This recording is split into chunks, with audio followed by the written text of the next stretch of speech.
Alright, hello! Hello, folks. How's it going? How are we doing on this lovely December day? I hope we're doing well, as always. Christmas is getting closer every day. How are we feeling about that?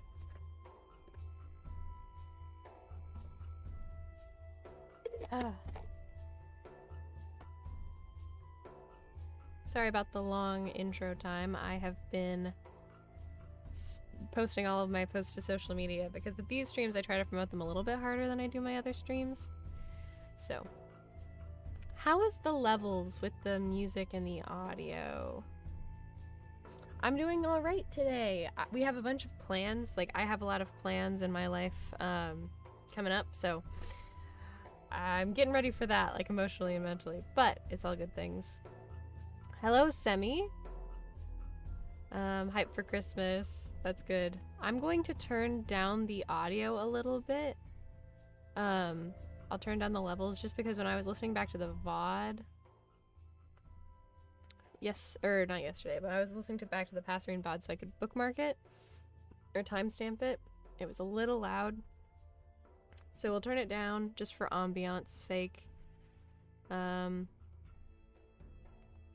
But I'm excited. How about you?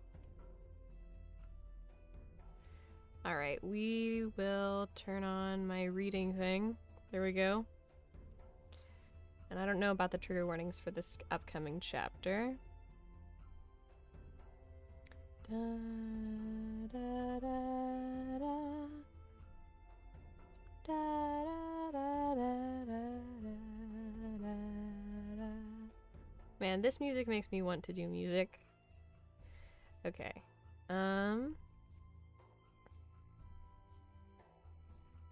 Excited. Also, did you see the Passerine fan art I sent? I did not see it because my Instagram account has been weirdly disabled for some reason. So if you send it on my old Instagram that you used to send my stuff on, then I don't know. It's weird, but yes. I'm thinking about, I have stuff to cosplay a lot of the characters. I don't have anything for Tommy. I have stuff for Techno and for Wilbur. So I might cosplay for future streams. Get myself in my Techno outfit that I did for Halloween and then set myself up a nice little Wilbur cosplay. Gosh, I used to make flower barrettes that you can put in your hair. So they're perfect for this. Gosh, look at the art. So good. All art linked in the description, by the way. Support the artists. They're all incredibly talented. But yes, okay. And as always, today's stream is for charity. If you've got a buck or two to spare, it would mean the absolute world if you hit the link in the description on YouTube or did !, charity in the chat and donated just a little bit for NAMI, which is the National Alliance on Mental Health. And if this fic is as bad as people say it is, or as good as people say it is, we're going to need it. Here, I'll just put the ! charity on screen so we can see that clearly. There, put that right there. And then maybe I'll also put my social medias. My ping woke you up! Oh, Nokia. Well, I hope it's not too early, and I hope you got some good sleep anyway. How are you doing on this morning? We're just reading a story today. No gameplay, just reading.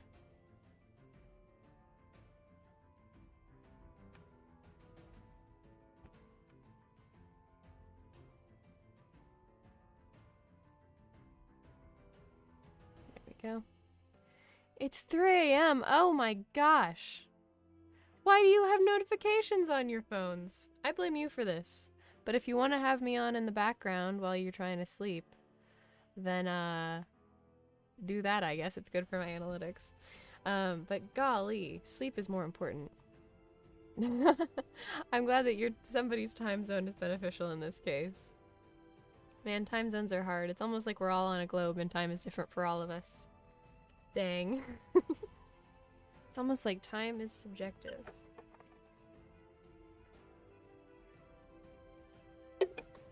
Alright. I believe it is time to get started. Ladies and gentlemen of the chat. So here we go. Prepare yourselves. Have some water. Have maybe something to cuddle. I should get like a stuffed animal to hold. I could get my stuffed unicorn or my like lamb. Get yourself cozy. You had a dream about kittings and eating a cow. Well, that certainly could be a good dream for some people. Sleeping is overrated, awake is OP. Y'all best be sleeping by the time this stream is over, or else. I don't know what I'll do, but it'll be something.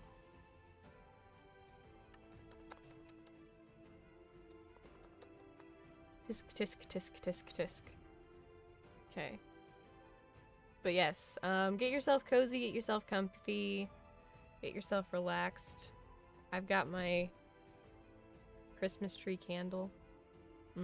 Smells very nice and festive. Set yourself in a safe space so you can be prepared for this fic. Alright, Passerine by Theseus/Blue Jammas. Chapter 3. When the cold wind rolls in from the north. Brackets, what am I to do? Summary. Hypocrisy, happiness, and the heaviness of certain secrets. Trigger warnings are panic attacks. Tommy knew a thing or two about secrets. He was 5 years old when he first heard the word whispered from father to son. "Let's keep this a secret, all right, Will?" Dad had said in the gentle hush of midnight, unaware that Tommy was right outside the library door, hanging on to every word. Even then, Tommy must have known Wilbur was special. If Dad was speaking to him like that, not like he was an annoying child, but like they were equals, bearing the same burdens and battle scars. "But what if they never go away?" Wilbur had whispered back. Tommy had never heard his older brother so frightened. Tommy walked away before he could hear the rest of the conversation he was obviously not privy to. Looking back, perhaps some part of him wanted to preserve his gilded image of his older brother, like a dead fossil crystallized in amber. Because older brothers were never scared. Older brothers never bled. Older brothers never cowered. Older brothers were immortal. He would hold on to that belief until it was too late. He was 6 years old when he got a secret to keep of his own, and truly understood its burden. A year later, his brother is crowned. Tommy stood proudly in the crowd as Wilbur kneeled before a man in white robes. The sunlight from the windows caught in the jewels of the crown over Wilbur's head, a crown that was once their father's, but no longer. Wilbur recited oaths of protection and generosity, goodness and fairness, righteous justice and unwavering fealty to the kingdom, and the robed man proclaimed him King Wilbur, protector of the realm, ruler of the kingdom. Long may he reign. Tommy had cheered the loudest, enough to shake the rafters above, and when Wilbur smiled, he knew it was just for him. 2 years later, on the cusp of his 10th birthday, Tommy asked Technoblade the same question he'd been asking since they met. "Will you train me?" This time, Technoblade said yes. Time unfurled like a bound parchment, rolling off into the distance without Tommy's notice. They grew together, him and his king brother. Taller and broader, stronger and smarter. More Wilbur for the latter, if Tommy were to be honest. Wilbur's duties took him from Tommy more often than not, but that was alright too, because Tommy had Techno. They would spar and talk until Techno was inevitably called back to the king's side, but by then Tommy was appeased. The days he was alone were the worst, but mostly indistinguishable in their monotonous quiet. On one of those days, he found himself drifting aimlessly through the castle. Halfway down a vaguely familiar hallway, he heard something that had been sorely missed since his mother's death. Music. He followed the sound to a door that was slightly ajar. Tommy held his breath as he looked through the crack, and then lost his breath altogether when he found the source of the mournful melody. Wilbur, tiredness etched into the slope of his shoulders and the skin under his eyes, strumming his guitar, cursing as he missed a note or two, but still continuing, still playing, still soldiering on. And with him was Technoblade on a sweetly keening violin, his scarred hands moving gently over the strings, his bow arm moving fluidly through the air. Both of them had their eyes closed, so completely lost to their own music, and Tommy knew, deep in his gut, that this was a world he could never breach. And so he closed the door and retreated to his silence. At 15 years old, Tommy was the oldest he'd ever been, but he'd never felt so young. Man, I love the writing style of this. I'll also take a break just to recap what was on the last 2 chapters. So from what I remember, Philza and Technoblade were friends, and then Philza left for some mysterious reason, started his own country, and then he started his own country, married Kristen, or his wife, the queen, and then had 2 kids. Technoblade found them on accident. Oh yes, Technoblade and Philza are both immortals. And so it's about, like, mortality. And Kristen just died of, like, sickness. And then Wilbur was crowned because Philza left? Like, I don't know why. He just skedaddled, which is not cool. Like, what the heck, man? He just up and left. And the boys are trying to cope with that, and Technoblade is their new, like, tutor slash advisor. So as far as I know, I think that's right.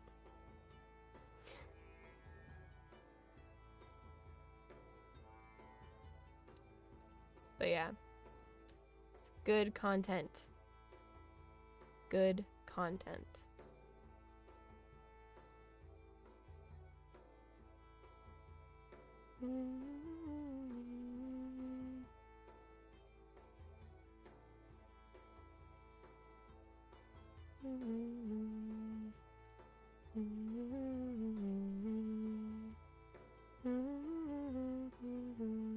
Okay, anyway, as I was saying, also, I think I linked, did I link the fic in the description or not? I did not, but if you do !Passerine, I believe, in the chat, you can find a link to the fic and get more description and details. Anyway, next section of chapter 3. Wilbur's official chambers were not meant for those outside his council, but Tommy had never been one for rules.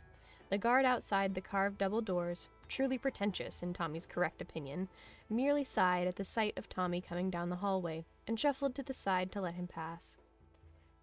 "His Majesty has a lot of paperwork to do," the guard said, trying and failing to be stern. "If so, then His Majesty would certainly welcome my esteemed company," Tommy replied, giving the guard a grin and salute as he pushed his way into the king's office. Beyond the door was a large, sparsely decorated room. There used to be paintings on the walls of past kings, their forefathers with gold hair and brilliant blue eyes, but the first thing Wilbur had done as king was take them all down. Tommy remembered sitting on the floor of the offices, staring up as Wilbur climbed a ladder, rolled his sleeves up to his elbow, and began ripping the paintings from their hooks. There had been such violence in his movements, as if the task was the very bane of his existence. Once it was done, Wilbur stood in the center of the devastation, taking in the bare walls, and nodded once to himself, pleased. Tommy still didn't know if Wilbur even noticed he was there, too. The only paintings on the walls now were landscapes that Mama used to make. Tommy's favorite was the one of the mountain range shrouded in blue mist, because he could see in the corner where Mama had given him the brush for a few seconds. 3 errant brushstrokes in an otherwise perfect painting that stood as a reminder that, once upon a time, Tommy had existed in the same universe as his mother. Bookshelves stood against one wall, with the other 2 set with floor-to-ceiling windows overlooking the gardens outside. At the center of all things was a desk and a king. Wilbur sat scribbling away at a roll of parchment. His crown lay discarded beside his inkpot and cup of cold tea. "What are you doing?" Tommy asked, closing the door behind him. Wilbur didn't reply. He gave no indication of even hearing him. Tommy rolled his eyes and produced 2 apples from his pockets. He made his way over to the desk, moved over a stack of heavy, important-looking books, and hauled himself up into a sitting position, his legs dangling over the edge. You've been here all day, you know," Tommy said idly, balancing one of the apples on the tip of his finger. "Missed breakfast and lunch." Wilbur only grunted in response. "Kingdom's on fire," Tommy continued. "Rioting in the streets. The guards are staging a coup. Techno's leading them." "Sure, Tommy," Wilbur said noncommittally, reaching to dip his quill into the inkpot. Tommy casually moved the inkpot out of his reach. Wilbur glared up at him, finally acknowledging him, albeit with annoyance. "What do you want, Tommy?" Wilbur asked, irritable. Tommy took one of the apples and placed it squarely in front of his brother. "Starvation's a pretty shit way to go," Tommy said. "Find a less dumb way to die." Wilbur stared down at the fruit as if he had never seen one before. "I'm not hungry," he said, at the exact moment his stomach started to growl. Tommy snorted. How embarrassing for you. Shut up. But Wilbur was putting down his quill and reaching for the apple. Tommy bit into his own to hide his self-satisfied smile. Tommy leaned over to catch a glimpse at what Wilbur was writing. His brother's familiar looping script had already covered most of the page with words like intentions and fortifications and conscription. Conscription? Tommy repeated around a mouthful of apple. What does that mean? Swallow before speaking, Wilbur said mildly. Swallow before speaking, Tommy mocked. You sound like our old governess. So grouchy. Ack! He'd inhaled too quickly. Unchewed apple slid suddenly down his throat and lodged there. Tommy gasped for air, reaching blindly for something to drink. Wilbur hastily placed his teacup into Tommy's hand as he drank down with gusto until his airways were clear once more. When he looked at his brother through a blur of tears, Wilbur was desperately pursing his lips in a valiant fight to keep his laughter down. You're an ass, Tommy wheezed. And your tea is garbage. Wilbur swiped a thumb across his own mouth to wipe his smile away. Techno made that tea. Oh. Tommy looked down at the teacup with curiosity. He could not imagine his hardened tutor patiently brewing tea for anyone, even Wilbur. It's all right then. Gods, Tommy. Wilbur placed his elbow on the desk and rested his cheek against the heel of his hand. The look he gave Tommy was one of utmost affection, despite the obvious exhaustion etched into every inch of his face. Will you ever grow out of your hero worship of him? Tommy took another, considerably smaller bite of his apple. He chewed on the sweet pulp, thinking all the while of the pink-haired tutor that had taught him and Wilbur all they knew of survival, and not just through fighting.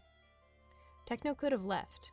He should have left, after those long nights of Tommy waking up crying, Wilbur's dark moods, days where both of them felt so frayed that unraveling each other felt like the only way to fix it, of frustration and anger with no other way out than screaming. But he stayed. He stayed to watch Wilbur be crowned, stayed to be his most trusted advisor, stayed and kept him together when everyone else expected the Boy King to fall apart under the pressure.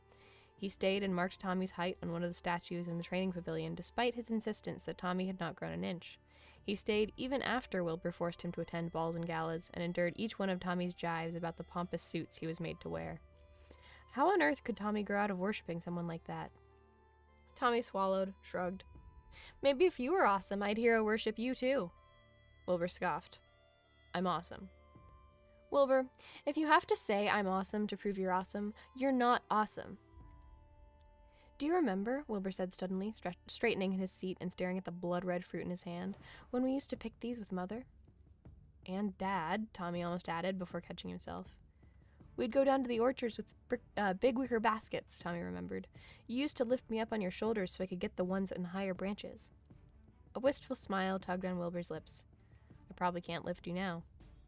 I'm not that heavy. Wilbur shook his head. It's not a matter of whether I could. It's a matter of whether you'd let me.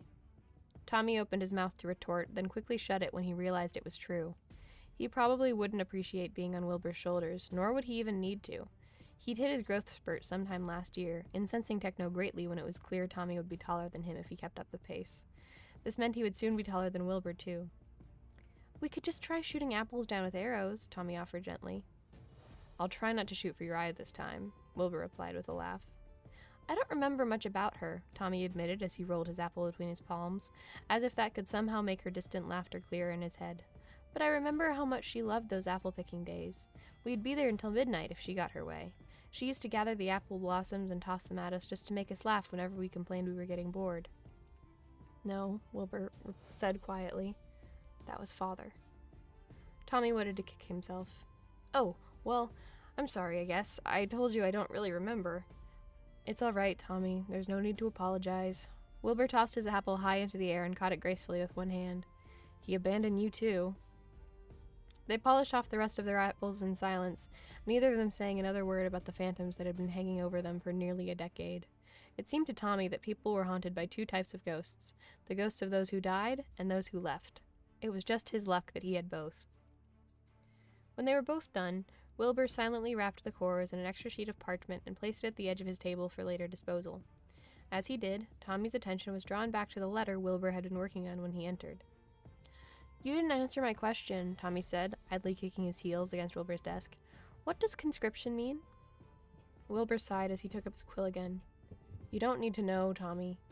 Tommy bristled at the careless dismissal. I'm a prince of this kingdom, Wilbur. I deserve to know. Wilbur quirked an eyebrow at him. Oh, suddenly you're interested in the affairs of the realm? I've always been interested. What's our highest earning exported product, then? Tommy scanned the table. Apples? Tea? Parchment? Wilbur rolled his eyes. You are a ridiculous child. He began scribbling away at the letter once more. I'm not a child, Tommy murmured.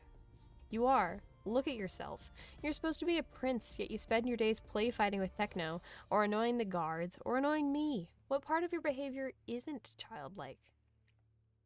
Wilbur's quill stopped in the middle of a sentence as his words settled over them. Tommy felt heat rise to his cheeks and hurriedly got to his feet before Wilbur could see.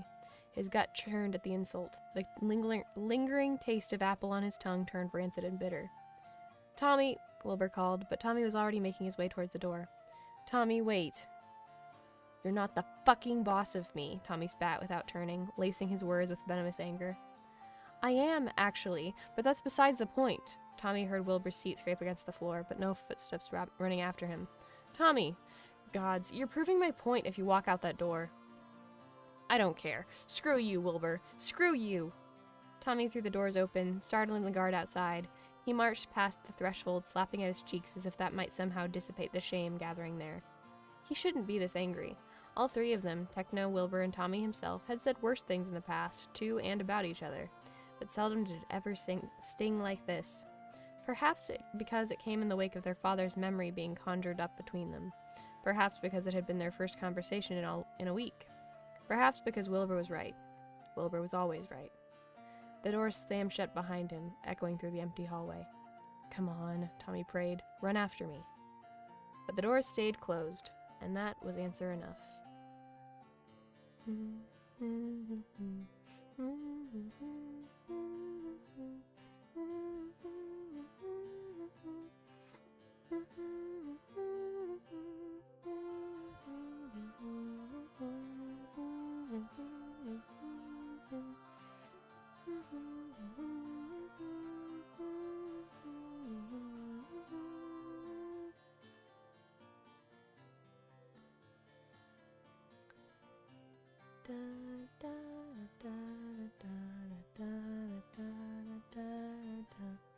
Alright. Anyway. Taking a break for a drink of water, which all of you should do too. Water break.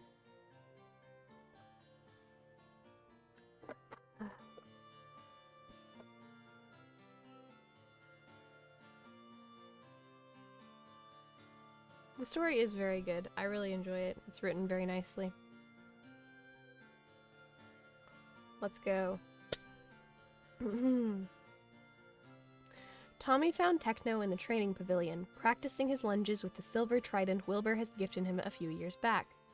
Technoblade took one look at the expression on Tommy's face and tossed him a spear that had been leaning against one of the statues. Wordlessly, they took their positions in the middle of the pavilion, sizing each other up for a moment, before jumping into action. After 6 years under Techno's tutelage, Tommy could hold his own against knights twice his size and age. He'd even beaten Wilbur once, though the older sibling profusely maintained that he went easy on Tommy, but he had never beaten Techno. Tommy was sure even Wilbur, who'd been training with Techno for longer, had never won against their tutor. In a truly bleak moment when he was 13, Tommy eventually realized the man they were fighting against might not even be using his full strength. But that didn't matter right now. It wasn't about winning this time. Tommy rushed Techno with a visceral scream, a sound that came from deep within his chest. Techno deflected him easily enough, but Tommy continued the onslaught, dealing blow after teeth-shattering blow. He kept screaming through it all, screaming nonsensically, screaming at his brother, at his dad, at his kingdom, at the gods themselves. He felt as if his throat might tear itself apart. Tommy managed to push Techno back towards one of the statues, one that bore marks of Tommy's height over the years. Techno grunted as Tommy shoved the butt of his spear against Techno's chest, and then retaliated by catching its shaft in the prongs of his trident. With a single jerk of his arm, Techno ripped the spear out of Tommy's hands. It clattered to the floor somewhere behind Tommy, but that didn't stop him. He balled up his fists and hit indiscriminately at Techno, his knuckles finding an arm, a rib, a collarbone. and Techno merely stood there, taking all of it. He let Tommy burn his anger away into exhaustion without a word of protest. When Tommy collapsed to the ground, a heaving, sweaty mess, Techno silently placed his own weapon to the side and lay down beside him. And they spent half an hour just like that, staring up at the roof, listening to Tommy's harsh breathing slowly wind down. Neither of them spoke. Neither of them needed to. Silence was a language in and of itself, and Techno was the most fluent in it, and so he was the one who knew just how to break it. "Let me guess," Techno drawled. "You and Wilbur had a fight again?" Tommy exhaled through his nose. "Called me an annoying child," he muttered. "He does that every day, Tommy." "I know. It was different this time, though. He might have actually meant it." Ah. There was a rustle of fabric as Techno crossed his arms under his head. "Well, Wilbur's not having a very fun week, so I'd take anything he says with a grain of salt." "I wouldn't know that," Tommy grumbled. "Neither of you tell me anything." "You never expressed a desire to be told." "I would appreciate being told regardless." "Noted, then." Another moment of silence stretched before Tommy whispered, "He didn't even run after me. He would have before." Out of the corner of his eye, he saw Techno shift so he was looking down at him, arm braced against the floor. When Techno spoke again, his voice was patient. "Before what? Before he was king?" Tommy sighed. He felt like his lungs had come loose in all the chaos. Everything in his chest was all too tight, all too sore. He closed his eyes against the pain, seeing his brother in the darkness, brown curls falling over his eyes as he bent over his guitar, smiling at his own music. Tommy would give anything to hear Wilbur play like that again. "No," Tommy began, rethinking his words even as he was saying them. "Being king has nothing to do with it. I mean it was different before he started choosing being king over being my big brother." "Oh, Tommy." The sadness in Techno's voice made Tommy's eyes snap open. "You think he has a choice?" Tommy rolled over to finally look Techno in the eyes. Not much has changed with Techno over the years. He still kept his hair long and occasionally let Tommy braid it. His hands remained as scarred as ever, with some fresh ones now and again from the adventures he told no one about, and he still wore shirts with too many ruffles for Tommy's taste. But he no longer had the emerald earring he used to wear when they were younger. Tommy couldn't remember the last time he'd seen Techno with it. In its place was the sapphire Tommy had given him 2 years ago, mostly as a joke, and he'd only admit he was pleased to see Techno wearing it under the threat of death. Techno's expression was shuttered, in that way of his whenever uncomfortable topics came up. His past, state secrets, Dad. "Something's really happening," Tommy said, watching Techno's face carefully. "Something bad." Techno's face remained unchanged, save for the telltale quirk at the corner of his mouth that signaled his anger. Tommy had only seen Techno truly angry a handful of times, and was not eager to add to that list. "Things are a bit fragile right now," Techno said, "but I'm trying. I really am, and I need you to know that, Tommy." "I do," Tommy said resolutely. "I trust you." Because while Techno had stayed when Tommy and Wilbur were at their worst, they'd repaid him in kind. A few years into Wilbur's reign, Techno had taken up studying on statesmanship and politics and etiquette as if his very life depended on it, and it was the only aspect he was lacking in, he'd said, and he needed to cover for Wilbur when push came to shove on the debate floor. And while Tommy and Wilbur couldn't understand his sudden zeal, they knew that their tutor needed rest as much as any other human being, so they developed their own systems of getting Techno to eat and drink, and oftentimes had to physically pry him away from the library. Techno eventually relented to calming down after he knocked Wilbur to the ground in one of their struggles to get him to bed.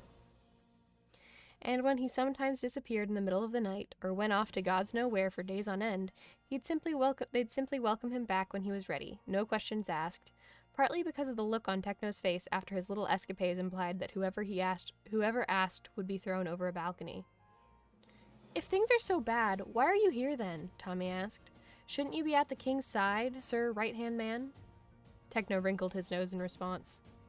"Oh," laughter bubbled out of Tommy, unbidden but welcome. I see. He kicked you out too, didn't he?" "I suggested a solution that would end all of our problems very easily. Wilbur vetoed it, adamantly." Tommy grinned. "So you're throwing a tantrum?" Techno scoffed. "I'm not you, Tommy." He paused. "But I suppose under the dictionary definition of a tantrum, I am currently in the middle of one." Tommy began to laugh, the sort of laugh that ended in wheezing and hiccups. Techno watched him with a faint smile, and the two of them basked in the simplicity of it. Just two boys on the floor of a hot summer day, laughter bouncing off their skin like sunlight. "We'll be okay, Techno," Tommy assured him once he settled down. "I mean, it's you and Wilbur. You'll figure it out like you always do." Techno stared at Tommy for a moment before quickly looking away. "That's enough saccharine garbage for one day, I think. Get up so I can beat you to the ground again."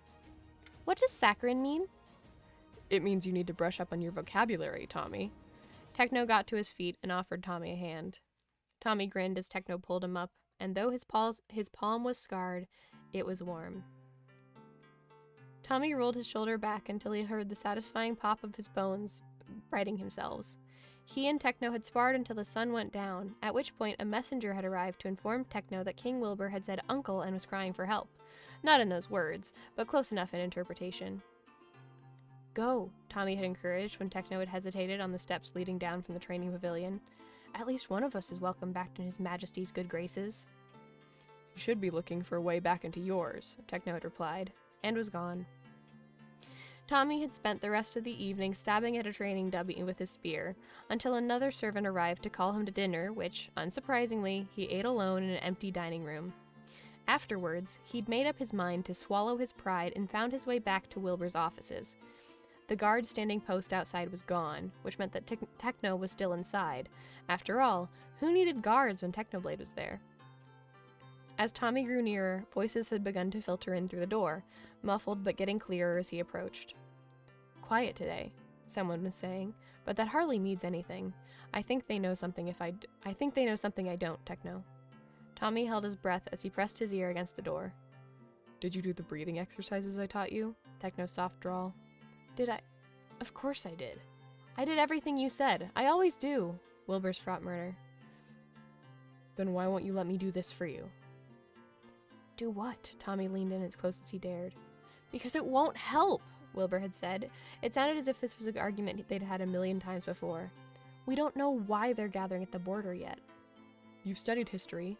You know nothing good ever comes from that sort of maneuver, Wilbur.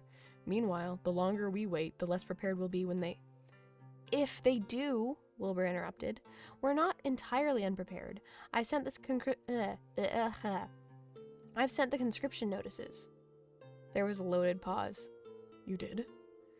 Tommy didn't know if Techno sounded more impressed or indignant. "When?" "This afternoon, after my little brother looked me in the eyes and I realized just how much I have to lose."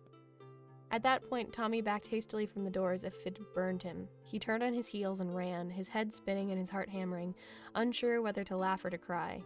Something bad was really happening, something that made Wilbur think he was going to lose everything. Tommy didn't pay much attention to his history tutors. They were never as amazing as Technoblade was, but he did know that his family had maintained peace in the kingdom for decades, and that talks about borders were never joyful affairs. Now, in the silence of his bedroom, he paced, working out the kinks in his body and trying hard to ignore the gnawing feeling that he was on the brink of something too large to comprehend. But there was one thing he knew for certain. None of this would be happening if their father had stayed. Techno did, even when they'd only known him for a few months. What had stopped him from doing the same? And then there was the guilt of knowing exactly what could have made him stay, what could have been done. Secrets, what terrible, heavy things. Tommy was still wearing a path through his rug when the knock came, startling him out of his thoughts. "Yes?" he called, suddenly getting the urge to reach for one of the decorative swords hanging from his wall. "It's me." "Wilbur." Tommy relaxed, and then jolting back. "Wilbur?" Tommy opened his door slowly, unsure of who was waiting on the other side, the king or the brother. But standing at the threshold, his shoulders slumped and his smile tired, was just Wilbur. "Hello," Wilbur said. "Can I come in?" Tommy rolled his eyes. "Techno told you to come, didn't he?" The smile slipped from Wilbur's face. "Does it matter?" he asked exhaustedly. "Suppose not." Tommy stood back to let Wilbur inside. Wilbur crept in like a tourist, looking at each inch of Tommy's room like every little thing was a priceless artifact. When had Tommy last allowed his older brother into his bedroom? Most likely around the same time Wilbur moved his things into the king's quarters. "I like this," Wilbur said idly, pointing at an ancient morning star hanging next to the door. really ties the room together, I think. Cut the crap, Wilbur, Tommy snapped, the morning's vehemence returning like the bitter waves to the shore. Just tell me why you're here. Wilbur sighed as he threw himself down on one of the spare settees. We need to talk, Tommy. All right. Tommy leaned against the wall and crossed his arms, watching Wilbur suspiciously. Talk, then. Wilbur crossed his legs and returned Tommy's scrutiny tenfold. His dark eyes seemed to be made for the very purpose of staring people down. First of all, I would like to apologize for what I said earlier. You are never an annoyance to me, Tommy, but you are a child. Wilbur! Wilbur held up his hand to silence him. Let me finish, he said, wielding not the authority of a liege, but of a firstborn sibling. You are a child. That isn't a bad thing. You're allowed to be what you are, and you're young, but that's also the reason why I thought it was best to keep things from you. In my efforts to protect you, I drove you away, and that's the last thing I want. And you're right. Speaking with Techno did help me come to that conclusion, but we all need Techno's help now and again, don't we? Tommy scoffed, but he knew he couldn't disagree. Wilbur knew it too. I don't need to be protected, Wilbur, Tommy said weakly. Then why do you always look so sad? Tommy's eyes locked on Wilbur's. What? There was a world's worth of pain in Wilbur's expression. Whenever you think no one's watching, you look so sad, Tommy. But I see you. You joke and laugh and shout all day, but the moment you're alone, you get this look on your face, like you're carrying some heavy weight and you're trying to find somewhere to set it down, but there's nowhere. I've seen that look before, Tommy, and that's why I'm scared for you. Because Father... Don't, Tommy croaked. Don't compare me to him, Wilbur. I'm nothing like him. Prove it then. Wilbur suddenly stood, making Tommy jerk back against the wall. Do what he never had the guts to do, and tell me. Tell me what's wrong, Tommy. Tell me what you're carrying, and I'll help you. Tommy's chest felt tight with the pressure of the decade-old secret. His eyes instinctively scanned the room for an exit, some way out, some way never to speak of this again. He wanted nothing more than to melt into the wallpaper behind him and never see the light of day again. Wilbur's expression softened at Tommy's panic, and he slowly sat back down on the settee. Settee? Settee? Settee. I'm sorry, he said gently. I didn't mean to. He pinched the bridge of his nose and let out a long sigh. I'm so shit at this. Okay. Here. To prove to you that I can handle your secret, I'll tell you mine. Tommy's brows furrowed. You have 1,000,000 secrets, Wilbur. Maybe even more than that. I know, but this is the secret, Tommy. There it was again, the feeling that he was standing on the precipice of a dark, unfathomable chasm. I, said Wilbur, hear voices. He tapped his temple. Right here. Voices that aren't mine or anyone else's, as far as I know. We're still trying to figure it out. We? Tommy breathed. Techno and I. Ah, of course. Tommy leaned slightly forward, confusion and fear warring in his gut. What do these voices say? Sometimes they're cryptic, vague, talking about fate and strings. Sometimes they just taunt me, and sometimes it's worse. Wilbur took a shuddering breath. So much worse. And right now? Tommy asked, not sure if he wanted to know the answer. Right now, Wilbur said quietly, they're telling me to kill you. Tommy's breath caught in his throat. He was suddenly very aware of how many weapons, decorative or otherwise, he had on his walls. Wilbur, you can't. I'm not going to do it, Tommy, Wilbur said, sounding hurt that Tommy might ever think the opposite. I would never hurt you, but the voices, they're saying it's inevitable, that it's your destiny to die by my hand, that this is a story that has been told many times over, and we can't change how it ends. And how does it end? Badly, Wilbur whispered. His tone made it clear that whatever it was, Tommy was not prepared to hear it. Well, you don't actually know what the voices are saying. Actually know what the voices are saying is real, right? Maybe it's all nonsense and it won't actually happen. But it already has. Wilbur swallowed, and both he and Tommy steeled himself for what he was about to say. 2 months ago, the voices told me there was something coming, that an army was gathering at our northern borders. But we don't have any enemies. That's what I thought too, but I sent some spies to investigate, just in case, and they confirmed it. Wilbur steepled his fingers, his eyes as hard and dark as polished iron. Just like the voices said. A war might be coming, Tommy. What was it the Techno had said? Wilbur's not having a very fun week? Tommy might laugh at how huge of an understatement that was if he wasn't too busy choking on his own tongue. War. Such a small word for such a big thing. Well, Tommy slid to the floor as his legs gave out. That's that, then. Techno and I are trying to make contact with the foreign army's generals, Wilbur said, and Tommy noticed for the first time how many silver hairs Wilbur had acquired, almost glowing in the moonlight streaming from the windows. We're doing everything we can to stop it from happening, Tommy. But yes, that's it. Those are my biggest secrets. The rest are inconsequential. He took a deep breath as if to steady himself. I think it's your turn, Tommy. Tommy laughed bitterly. After that reveal, anything I say will just sound stupid. It won't, Wilbur said resolutely. He leaned back on the settee, giving Tommy a gentle look. Whenever you're ready, Tommy, I'm right here. Tommy drew his legs towards himself and wrapped his arms around his knees, clinging on for dear life. This was too much too fast. He wanted to yell. He wanted to crack his fists open on the marble statue with Techno's little markings. He wanted to pinch himself and wake up yesterday, when nothing was wrong except for the gnawing pain in his chest that had never gone away, even 9 years later. He wanted his parents. The world had gone suddenly dark, and in the shadows, Tommy finally let go. You want my secret, Wilbur? He pressed his face against his knees, as if that might hide his shame from the world. I saw him. There it was, the truth, or a confession, or both. That night, I saw him. He heard Wilbur suck in a breath. There was no need to elaborate. Between the two of them, there was only ever one he, and only ever one night. He kissed my hair, and that's what woke me. I saw him walk away from my bed towards my window. I saw him open it. I saw him climb out, or jump out. I want to say he flew out like a bird, but I don't remember that part very well. What I do remember is just lying here, fully awake, knowing something was really fucking wrong, and I just laid there. Tommy's eyes began to sting, so he closed them shut just before the first of the pathetic tears could fall. Eventually, I climbed out of bed and I went to their room, wanting to believe I'd just dreamt it all, and that's when I found Mama. He could still see it in his mind's eye. He remembered so little of her, but he could never forget how he'd crawled up on bed next to her, trying to wake her. He could never forget his confusion when she refused to, nor the blinding pain when he realized why.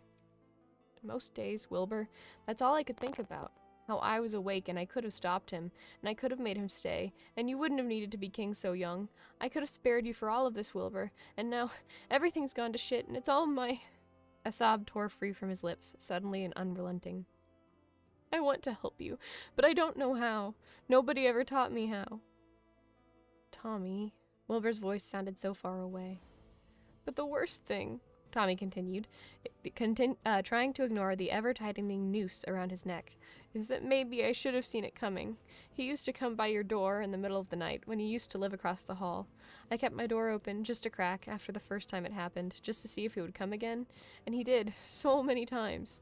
I used to think he would knock eventually, but he never did. Tommy tightened his hold on himself, shaking with grief, and maybe relief, too. I think he was saying goodbye long before he left, Wilbur.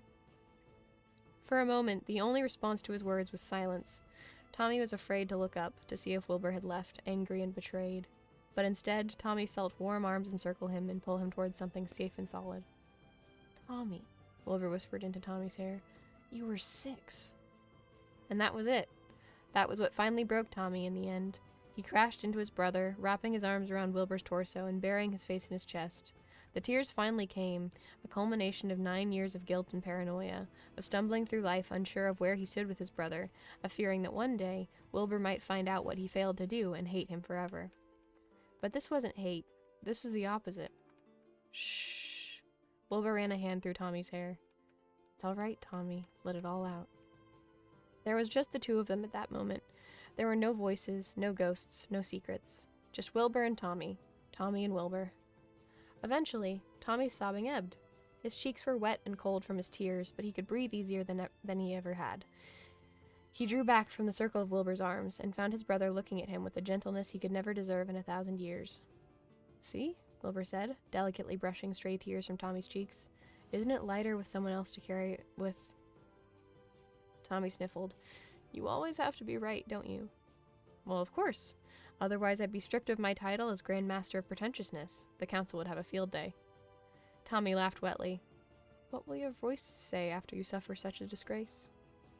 Funnily enough, Wilbur said softly, they're very quiet right now. So what happens now? Tommy whispered into the dark. I don't know, Wilbur confessed, but what I do know is that there should be no more secrets between brothers. Agreed? Agreed, Tommy smiled. No more secrets. Wilbur looked as if he wanted to say something else, but Tommy could never have the chance to find out what, because at the same moment, Techno burst through the door, his expression like hellfire. Wilbur was on his feet in an instant, reaching for a crumpled note Techno was holding out to him. Tommy watched his brother's face drain of all color as his eyes scanned through the message. What? Tommy demanded, his heartbeat ringing in his ears. What does it say? When Wilbur looked back at him, his eyes were bleak and haunted. You wanted to know what conscriptions were for, Tommy? Well, you're about to find out. Yay! Woo! Yay!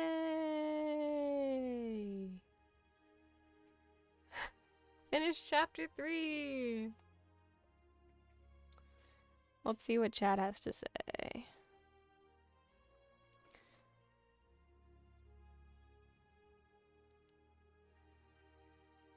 Let's see. See you, see you, Angers. Okay, so we've got chapter 3 done. That's good. Man, this fic kind of brutal. You're washing your throw pillow for your trip, Pog. Currently my view count is so incorrect right now because there are people typing in chat, but it says only I am watching my stuff. But that's okay. Let's take a water break.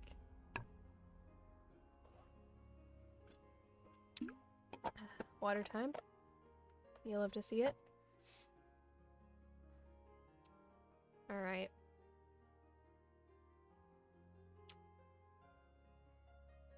Gosh. So we are on chapter 4 of 7. So we're over halfway there. Crazy. Man, I had a lot of thoughts while reading, but I was gonna save them for this section, like between chapters. Now I forget everything I was going to say. I think what I was going to say was that I really, really like stuff that's about like family dynamics, because we don't get enough media about family dynamics, and I think that's like an underrated thing.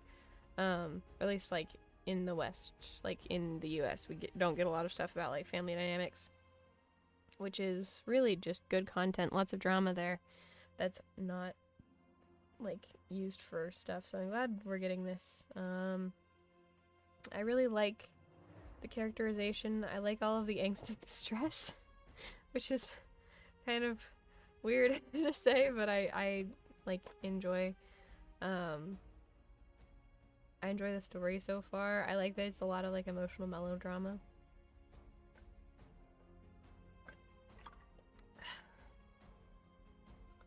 I think I'm going to take a quick little break and then we will start chapter 4 in a few minutes, just so I can get some more water.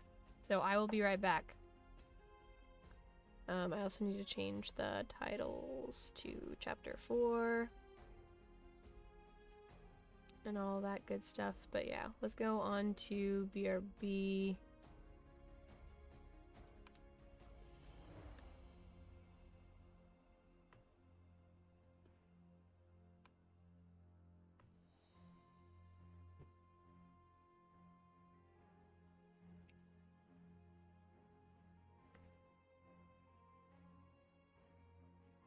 Can you make an SBI song suggestion? Yes. Like for a song you want me to write or for a song that you want me to listen to? Either's fine.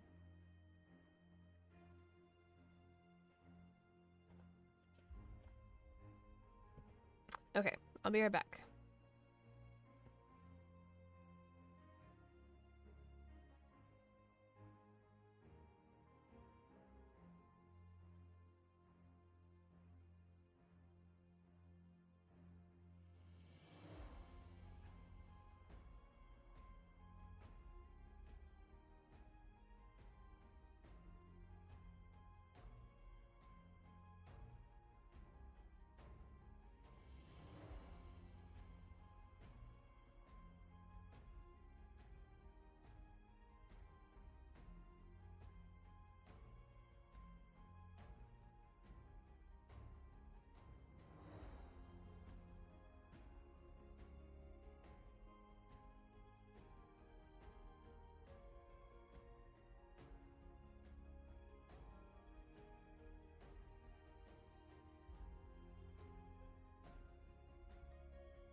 Okay, folks, I'm back. It's go time. Guess who's back? Back again. It's just me.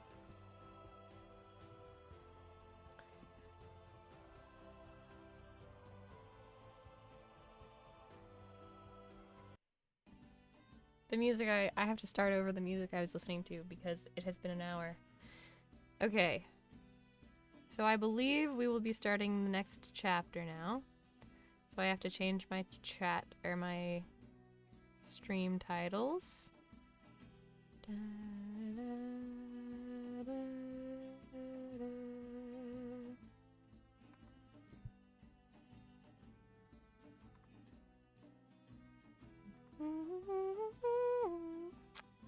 Yay, I'm back.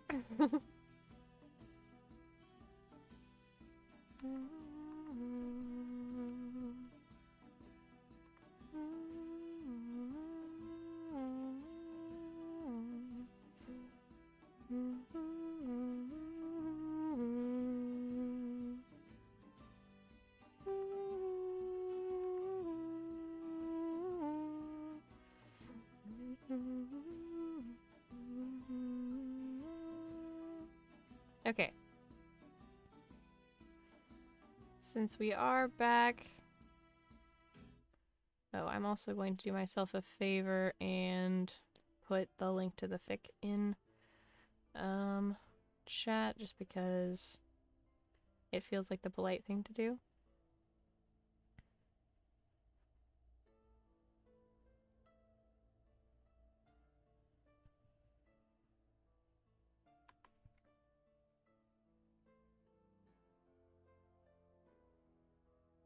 Okay. And with that, we are back for real. And with being back for real, it is time to once again dive into Passerine.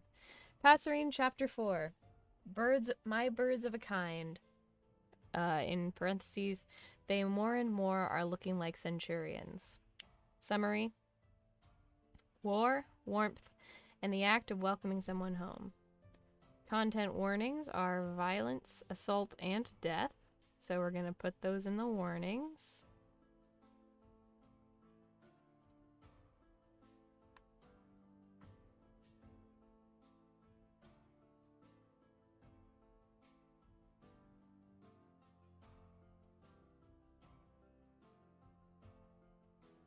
Okay. There we go. And we are ready.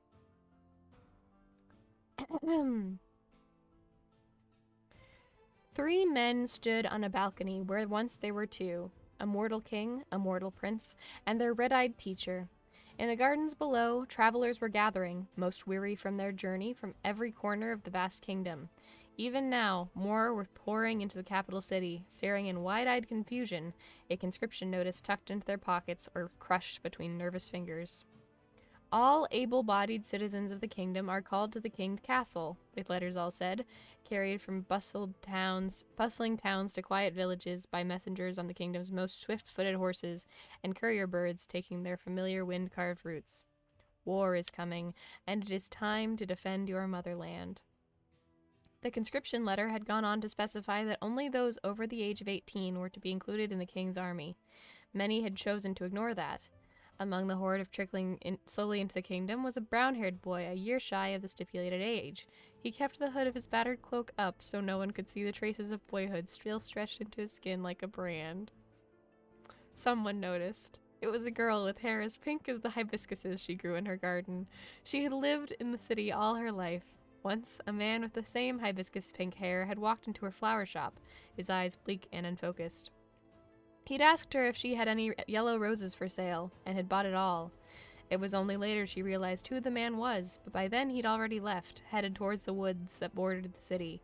Now she marched along the city streets that had become unfamiliar over the course of the week. She'd left her garden to the care of an elderly neighbor. A sign was left on her flower shop door, telling hopeful customers that it was closed indefinitely. There was nothing else to do now but follow the course of the crowd, keeping an eye on the stranger that was definitely much younger than her, wondering whether or not he'd outlive her. They passed underneath the castle gates, where a woman they called the captain kept a watchful eye. She was under orders to turn away anyone too young, too sick, too old, but every time she looked into their eyes, she only saw herself. She'd clawed her way to her position, made sure to earn her reputation, and had stood guard over the royal family for over a decade. It was her stubbornness that got her to where she was, adorned with medallions from the king, both old and new. It was stubbornness that she saw in these people now. So while she did her duty by barring the way for the youngest, the sickest, and the oldest, if she turned away for a moment when an aged warrior did her best to hide the wrinkles on the back of her scarred hands, or when a 17-year-old boy pulled his hood lower over his face, or when a strong-jawed smith from the city limped by her with a broken foot that wasn't quite healed yet, well, she would consider that her duty too. By the time the boy and the flower shopkeeper found themselves in the garden, it was crowded. People stood shoulder to shoulder, pushing and pulling on like a tide on the trampled remains of the dead queen's flowers. The shopkeeper grimaced as her boots tread across petals and stems, violently returning them to their soil. The boy did not notice the flowers at all. He was staring up at the balcony, looking at the man whose call was answered by thousands. Most of them had never seen their king before, but they'd all heard stories of a boy crowned on the eve of his 16th birthday after his father's mysterious disappearance, or death, or assassination, depending on which rumors you believed, and guided by a strange advisor. A kingdom of peace would never have had any reason to know the name Technoblade, but those who heard the folk story of a red-eyed emperor from a cold and distant land whispered amongst themselves at the resemblance, or the coincidence, of whatever word they could use to explain away the uneasiness brewing in their gut. The stories also said that the king was kind and generous, with the starry-eyed ambition that came with his youth, and that the younger prince could charm 1,000 distractors with his wit and humor. Standing together, they seemed to be different as night and day, one dark, one light, but no one could deny the shared brotherhood etched into their regal bearing, both products of a boyhood almost drowned in etiquette and decorum. The prince shifted closer to his brother. "That's a lot of people, Will," he murmured. The king's eyes were unreadable in the hazy light of the clouded afternoon. "Not enough," he replied. Their tutor crossed his arms as he surveyed the gathering crowd, already calculating battle positions and drafting strategies. This was, after all, not his first war, nor did he think it would be his last. "I'll oversee training as much as I can, for as long as we have time. I've identified some potential battalion leaders from the guards and people who came earlier. I'll delegate the responsibility of training the newer recruits." "Which is most of them," Wilbur pointed out. "They never had a reason to learn to fight before this." "You underestimate your people, Wilbur," Technoblade replied patiently. "There are other reasons beside war. Look there. See that person with a bow? They're a hunter, used to shooting down fast-moving targets, which makes them an asset for our archery line. Folks from the mountain regions are used to riding on horseback, so that's our cavalry already established. Miners and smiths are used to swinging sharp and heavy objects around. Give them broadswords instead of pickaxes and hammers, and we'll be ready to go." Wilbur cut him a bemused look. "You sound almost optimistic. Did you hit your head on a wall this morning?" "I've seen worse odds." Tommy scoffed. "This is different from all your war books, Techno. This is real life." He did not notice the knowing look shared between his brother and their tutor. "Anyway," Technoblade continued, "I've reached out to the mercenary guilds to supplement our offensive. Our coffers can handle the hit. After all, this kingdom has only been busy with trade for the decades." "And if it all goes to shit anyway?" Tommy asked quietly. Technoblade's expression hardened. "It won't." "How can you be so sure?" demanded the young prince. "From what I've been hearing, we're nothing more than a bunch of poor saps armed with the twigs against this... What did they call themselves?" "The Green Army," Wilbur replied, not taking his eyes off the people below them. "Ridiculous name, if you ask me." Tommy did not laugh as he usually would. "That message you received said they massacred an entire town, Wilbur," he choked out. "An entire town, wiped out overnight like ants." Wilbur's hands tightened around the balcony railings, his knuckles turning white as he squeezed. "They were taken by surprise. We will not be so unfortunate."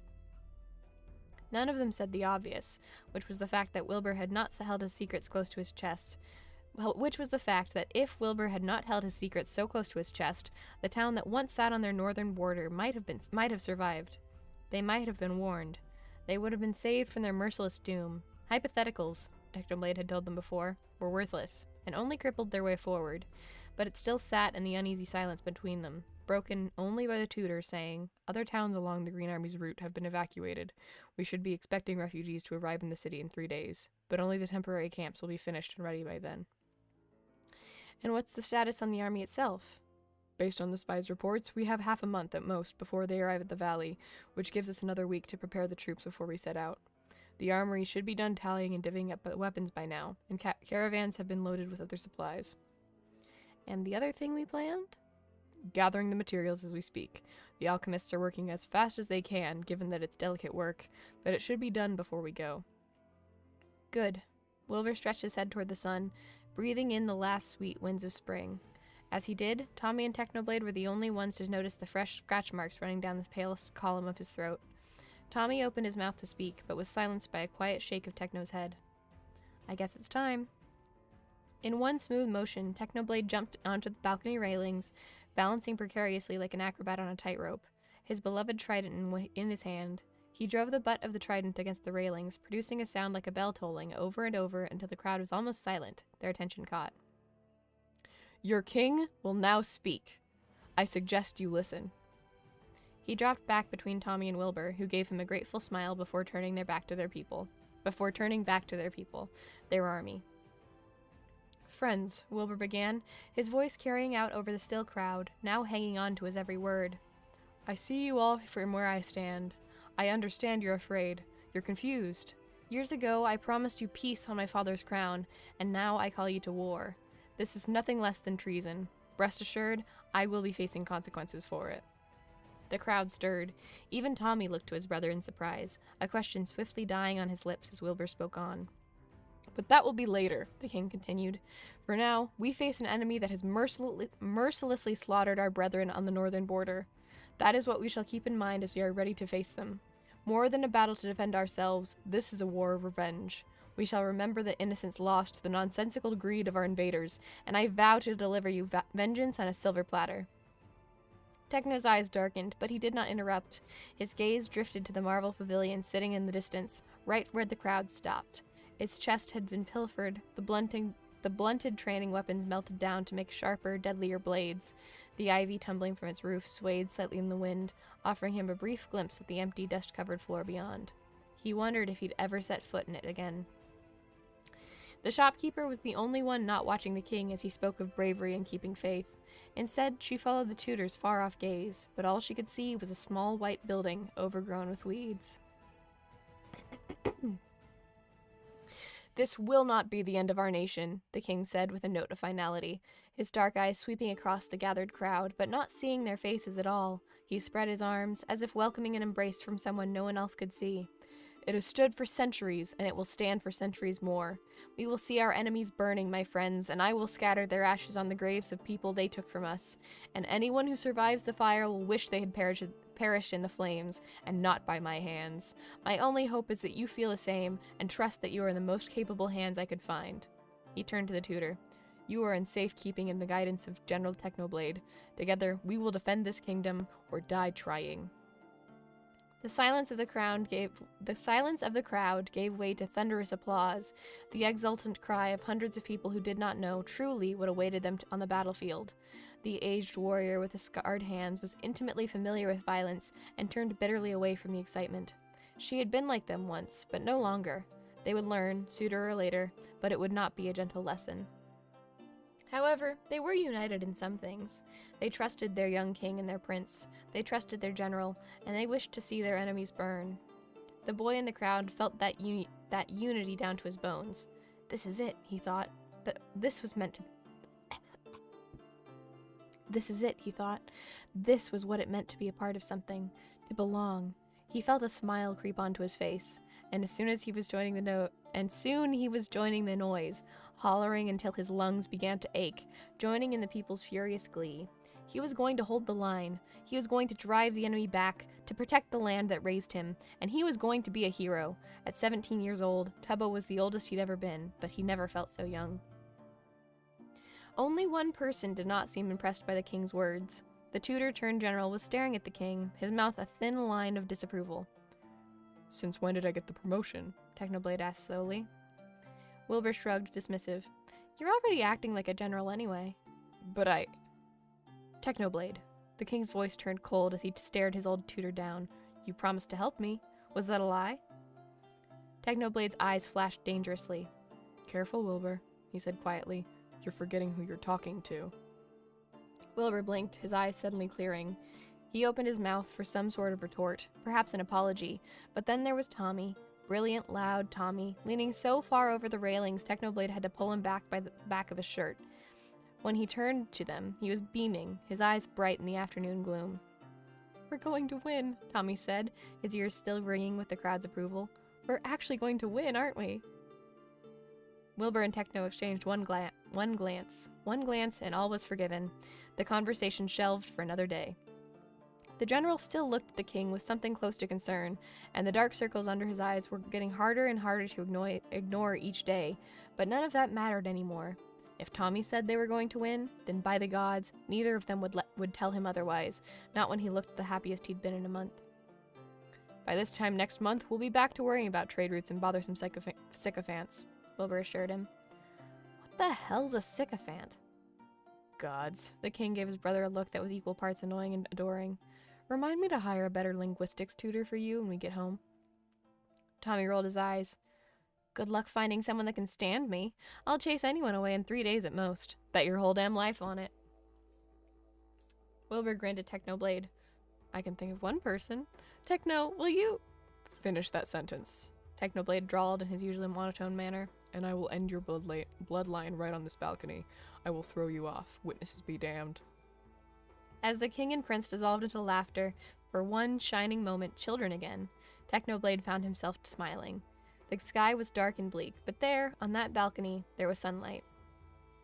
It's you and me, said Technoblade, putting one hand on top of Tommy's head, the other on Wilbur's shoulder. One more time. The blue valley stretched before Tommy, disappearing into the hazy horizon. The two mountains that bordered the valley rose menacingly in front of him, twin endpoints of the imposing mountain ranges that served as the kingdom's natural borders. A river ran through the middle of the valley, lit into liquid gold by the sun slowly rising over the distant hills. All in all, Tommy thought, as he breathed in the cold dawn air, this would not be the worst-looking place to die in. The valley was named after the blue irises that thrived in it, lining the cliffsides and blooming along the riverbanks. But they were not the flowers Tommy was in search for. He ventured down the hillside, keeping his eyes close to the ground. He rolled up his pant legs to keep them dry from the morning dew that clung to the underbrush, but it left everything below his knees vulnerable to traps that had been set around camp. One wrong move, and he'd lose a foot for his troubles, but he was determined to make the trip worth it. It had been a week since they had arrived at the valley, and while that meant most of their preparations were finished, it also meant the other shoe would drop any day now. Tommy could feel it breathing down his neck. The only way to combat it was relentless distraction, keeping his hands busy. So he traveled down the hill, one careful step at a time, until a flash of yellow in his periphery caught his attention. Found ya, he said, making his way over to the flowers clustered under a rock, almost indistinguishable from their blue iris neighbors, if it weren't for the golden center that earned them their name. When Tommy strolled back into camp, he held a fistful of morning glories clutched in his hand and a grin on his face. Everyone was already awake, clustered around cook fires, going through morning exercises, or just milling about. Someone had brought their guitar, and its soft music echoed above the sounds of conversation and laughter. People raised their heads when Tommy passed, calling his name or waving him over to join them for breakfast. He cheerfully declined, but not before exchanging jokes and pleasantries with some of the more familiar folk. It was easy to miss the shadows this way. In the right light, he might miss the tousled hair of those who had not slept in days, or the bleak look on the captain's face quickly hidden by a strained smile, or the smell of sulfur that clung to their clothes like a nasty, unrelenting parasite. It's pretty tragic, isn't it? The question stopped Tommy dead in his tracks. He turned towards the person who had asked, and found himself in front of a girl seated by a grindstone, slowly sharpening a small blade. Pardon? The girl smiled as she nodded toward the flowers in his hands. Morning glories. They wilt the same day they bloom, lasting only until the sun sets. She paused. Maybe less, now that you've picked them. Tommy flushed with embarrassment, suddenly getting the urge to hide the bouquet behind his back, as if that might somehow erase what he did. I'm sorry, I didn't think about... The girl simply laughed. No, don't be. I would be the world's biggest hypocrite if I told you off for picking flowers. At Tommy's confused look, she explained. I owned a flower shop back in the city. Oh. Tommy looked down at the flowers clutched in his hands, his brow furrowing as he thought. It is sad, I suppose, that they die so quickly, but aren't they beautiful while they last? The grindstone slowly ground to a halt as the girl merely sat there, staring at Tommy with an inexplicable expression on her face. Well, thought Tommy, this is awkward. You know, Your Highness, said the girl at length, you remind me of someone. He's a soldier in this camp, about your age as well. He's off somewhere training right now, but I have a feeling that if you only met, you'd make good friends. Tommy opened his mouth to reply, but found he could only nod in agreement. The girl gave him a small, sad smile, as if she could understand his silence even more than if he had spoken, and went back to her work. Tommy pried his feet from the ground and began walking towards the heart of the camp, but the girl's words followed him close on his heels. That was the true tragedy, wasn't it? More than the flowers that only bloomed for a day, the bitterest devastation was in the what-ifs. Tommy didn't understand why, but he found himself lingering on one scenario. A different life where he had met that person he reminded the girl of, where neither of them were young soldiers. You'd make good friends, she'd said, but that wasn't right. Tommy felt, inexplicably, down to his bones, that if he'd met that boy, they would be brothers. It was only until the royal tent was in view that Tommy realized he didn't even ask the girl for the boy's name. If we moved this battalion here, they could provide cover, but we would also run the risk of... Tommy? Tommy looked up. He hadn't even realized he'd entered the tent. He found Wilbur standing at the large desk that took up the most room, leaning over a map littered with small carved pieces that represented various troop positions. Beside him, his hair unbound, was Technoblade.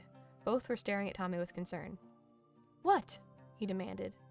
You're crying, Tommy, Wilbur said softly. Tommy touched his free hand to his cheek, and was surprised to find it come away wet. He rubbed furiously at his eyes until they were clear of tears. This was not the time. This was not the fucking time.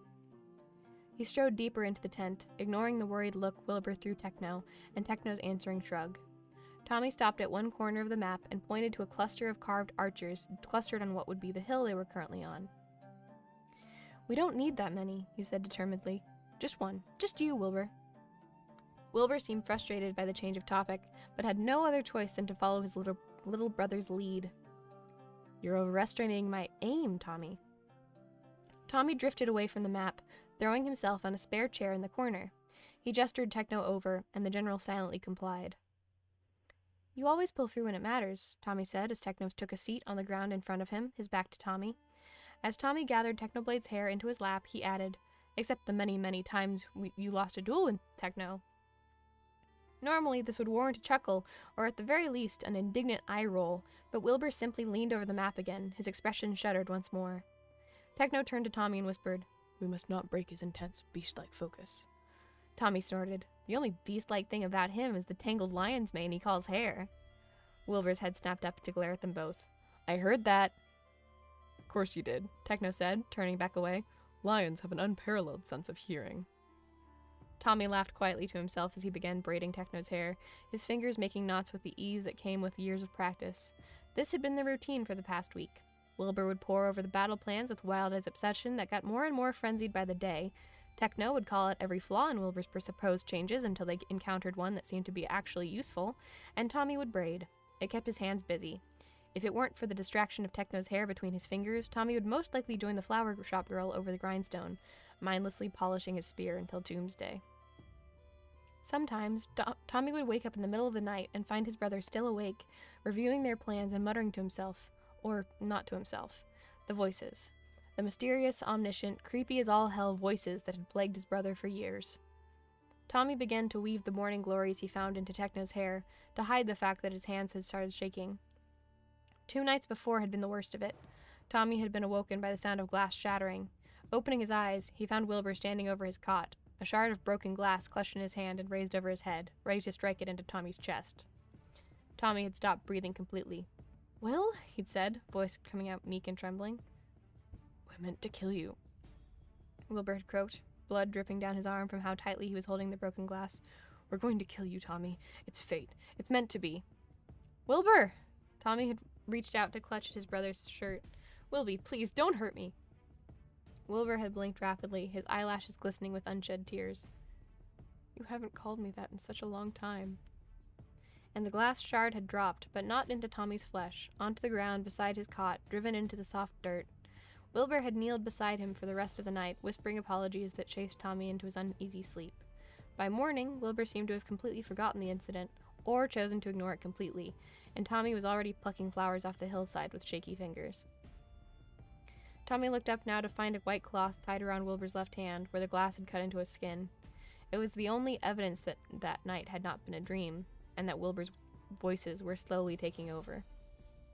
It must be the stress, Tommy thought, as he braided the last of the morning glories into Techno's hair.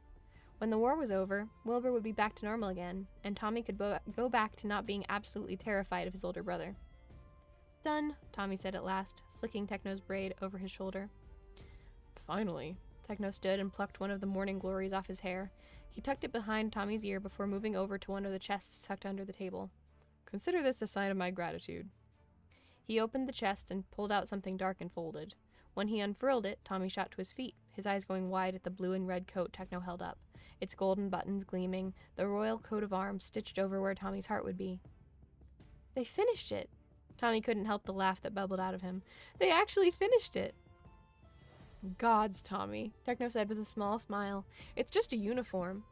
But it wasn't just that, and Techno knew it. He and Wilbur had received their own uniforms week before, the General and the King in their bold colors. In the chaos of preparation, no one had noticed the prince following in their wake in a simple white tunic until the very last minute, and now the tailors had done it. They'd actually finished it. Tommy bounded up to Techno, grinning so hard he thought his cheeks might split from pure glee. Techno rolled his eyes, but held out the coat for Tommy to slip into. It fit. Perfectly. Tommy spun in a small circle before giving Techno a mocking bow. Sir General. Techno returned the gesture. Your Highness. You two, Wilbur said, and Tommy could hear the smile in his voice, however faint, are so stupid. Tommy waltzed over to his brother, knocking the carved piece that Wilbur was about to put down on the map. Over the sounds of Wilbur's protests, Tommy grabbed his hands and pulled him along, humming a vaguely familiar tune, spinning him in slow circles that could be called a dance under the loosest of definitions. Wilbur went slack as Tommy continued to hum the song, allowing Tommy to spin him more and more. I can't believe you still remember that, Wilbur said softly, his expression unfathomable. Remember what? That song. And then they heard it, the sound that turned Tommy's blood cold, the sound that made Tommy and Wilbur freeze in their tracks. The sound that made Techno reach instinctively towards both of them. The drums of war, echoing over camp, eclipsing the music of a guitar, the conversations of friends, the screeching of a blade against a grindstone, the thud-thud-thud of a 17-year-old soldier practicing his archery against an oak tree, the thud-thud-thud of the army's collective heartbeat, the thud-thud-thud of 1,000 feet marching closer and closer. The enemy had arrived at the Blue Valley. They emerged from the mist like specters, the hazy sunlight glinting off their polished blades. Up on the hill, Techno could see them moving toward the valley in a steady stream, the soldiers indistinguishable in their tight formation. At the front, someone bore their flag, 2 swords crossed in a simple green background. The sight of it made Techno ball up his fists with a sudden, unidentifiable anger. This was it. It seemed like the entirety of the Green Army was here, as expected, while the valley would serve as a choke point in the Royal Army's favor. While the valley would serve as a choke point in the Royal Army's favor, it was also the only direct path towards the heart of the kingdom. So now both sides were going to throw all their pieces on the board. One decisive battle, a quick end. Only one army would emerge from this valley intact, and Techno would be damned if it wasn't Wilbur's.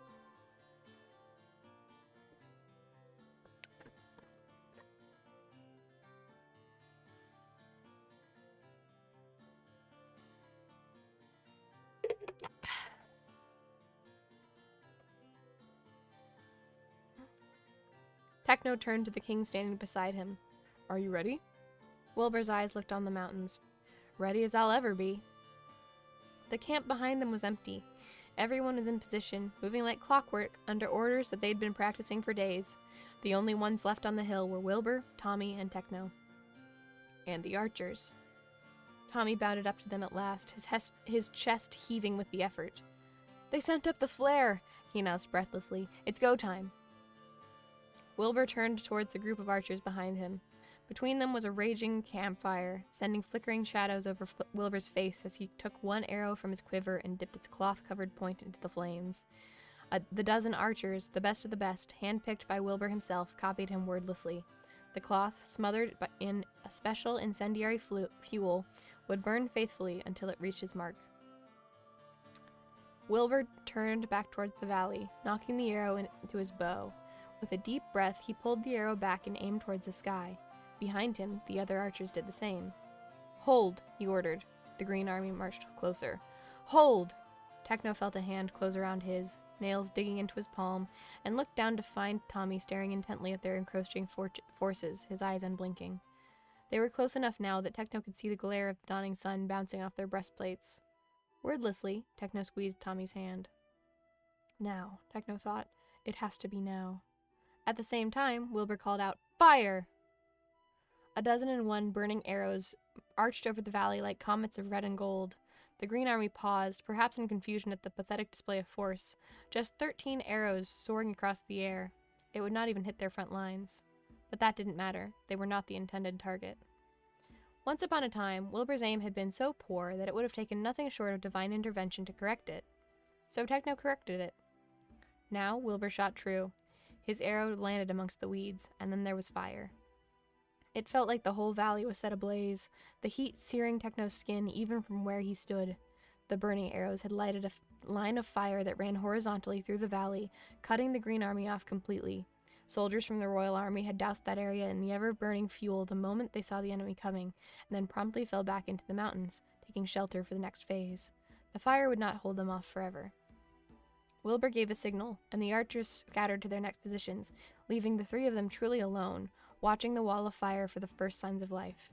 It came in the form of a man with a white cloak, stepping through the flames like it was merely an inconvenience. He shrugged off the heat, flicking an ember off his shoulder before his eyes found them on the hill. He pointed his sword straight at Wilbur. "That isn't a white flag of surrender, Techno," Wilbur said quietly. "No, it is not," Techno replied, finally letting go of Tommy's hand and reaching for his trident. "It was a long shot anyway. A little heat's nothing to the mass murderers." "You should know," his voice purred. "This is not the time for your sass," Techno thought back, as if that might stop the age-old melody that was starting to play in his head. The rest of the enemy army followed after the man in white, less gracefully but stubbornly, like God's damned cockroaches crawling over the valley. And then there was a battle cry, ringing from all directions like the Royal Army appeared from their hiding spots, in trees or in the weeds, from the river and from the mountains, and catching their enemy by surprise. But the Green Army was well trained. They recovered swiftly, and though most of their army was stuck behind the fire, they were biting back. It wasn't long until bodies were dropping, and not just the enemies. Techno's hand tightened around his trident as the valley filled with sounds of war, but it was not out of fear. Techno would never admit it out loud, but he could feel something almost like excitement pounding through his veins. This was familiar. This was something he knew, deep in his bones, he could do without failure. Being Wilbur's teacher, and then Tommy's, that had been terrifying. But this was nothing. This was just another battle to fight, just another war to win. "We need help," Tommy said, his feet already moving down the hill. Wilbur's hand shot out, dragging Tommy backwards. Both Techno and Tommy looked at him in surprise, but Wilbur was looking past them, at the carnage happening right below their feet, his eyes dark and the earth a freshly dug grave. "Wilbur?" Tommy asked in astonishment. Wilbur blinked rapidly like he was coming out of a dream. "Not yet," he said quietly. "What do you mean, not yet?" Tommy demanded, pulling himself out of Wilbur's grip. "Our people are dying down there." "Wilbur," Techno spun Wilbur by the shoulders towards him. "We have to go. Now." Wilbur took a rattling breath. "I know. God's damn it, I know." He glanced at Tommy, standing beside them with his face drawn in confusion. "But I can't let Tommy—" "Don't talk about me like I'm not fucking here," Tommy spat angrily. "Wilbur, this is neither the time nor place to underestimate me. We need to fucking go." "Tommy," Wilbur said, staring at Tommy in shock. "I never underestimate you." "Then prove it! Let's go!" "You're right." Tired resignation colored Wilbur's words. "But stay close to me." He looked grimly back at Techno. "Don't lose yourself out there." Techno could hear the warning in his voice. "Take your own advice, Your Majesty," Techno replied sourly, taking in Wilbur's wide eyes and trembling hands. "I'm serious, Techno." Wilbur's expression hardened as he lowered his voice, speaking to Techno and Techno only while Tommy was distracted by the fight below. "This is a direct order from your king. Keep them in check." "He thinks he can control you," the voices whispered. "He thinks he's your master. Will you prove him right, like the loyal little dog you are?" I promise, Wilbur. After all, domesticated dogs, as someone once said, still fucking bite. All right, Wilbur said, shouldering his bow with a look of determination. Let's go to war, boys. The first time the captain killed someone, she was 15. He would have killed her. She'd seen it in his eyes, lost to a drunken frenzy in a small, lonely tavern far from here. He'd come at her with his heavy hands, and so she'd taken a bottle from one of the tables and broke it against the side of his head. And when that hadn't been enough to stop him, she shoved the sharp pieces clean into his throat. She ran from the tavern right after, ran from the town, and didn't stop running until she reached the kingdom capital, where the king with mercy sewn into his smile had offered her a job, a home, and a life that ensured no man would ever dare cross her again. But even after all these years, the captain could still remember the feeling of skin giving way beneath the sharpness of her weapon. She could still see the man's face, contorting with pain and disbelief, barely able to process what was happening before the death throes took him. She could hear him choking on his own blood, gurgling wetly before he was finally still. But there was a moment, between the killing and the running, where she merely sat beside the corpse of her own doing, numb and empty and cold. The soldiers this time would not be so lucky. She could see it in their faces, the ones who'd never seen a day of violence in their lives, making their first kills right in front of her. She could see some of them hesitate, panic, fall into the same abyss she did once before. Most shook themselves out of it, their brains shelving the damage for another day, but others stood frozen, caught in their own thoughts, until their comrades found them, or their enemies did. The captain could not help. She wanted to, more than anything, because wasn't that her job? Wasn't she meant to protect them? And then another enemy would come flying her way, and all she could think about was staying alive and surviving to the next hour, to the next minute, to the next breath. The Green Army had already begun to find ways through the wall of fire, and it wouldn't be long until the rest of them would arrive with a vengeance. The captain swung her gladius, deflecting the oncoming blow of an enemy before thrusting her blade deep into his chest. She did not look to see him fall. She was already moving across the battlefield, slicing her way towards a group of royal soldiers pinned between a rocky incline and half a dozen enemies. She took 2 down before the rest noticed her, and the captain found herself facing 4 people at once. With a shield in one hand and her sword in the other, there was little the captain could do but face them down. This is it, she thought. This is my final stand. You little shit, one of them spat at her. You think you're so brave all on your own. They surged towards her, and the captain raised her shield instinctively for a blow that never came. When she looked again, she found all 4 soldiers dead on the ground, with a man in a red and blue coat and flowers in his hair standing over the still twitching bodies.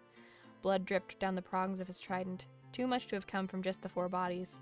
4 throwing knives were already missing from the bandolier across his chest, and the expression on his face was cold enough to freeze hell. Stop staring and get to work, soldier, Technoblade said, the very same Technoblade the captain had seen carrying the small prince on his shoulders around the castle, the same Technoblade that had shuffled uncomfortably in 2 tight suits at formal functions and that he nevertheless always saw through to the end, the same Technoblade that the past king, the captain's savior, entrusted with his sons. The captain could barely recognize him. But then again, something in the back of her mind told her she was truly seeing him for the first time. She'd heard the rumors, the whispers, the questions about how he never seemed to change over the years. She disregarded all of that now. He was the man who just saved her life. Nothing else mattered in war. She saluted. Sir, yes, sir! With a curt nod, Technoblade was off, merely a blur of color cutting a violent path across the valley, his trident flashing in the sunlight.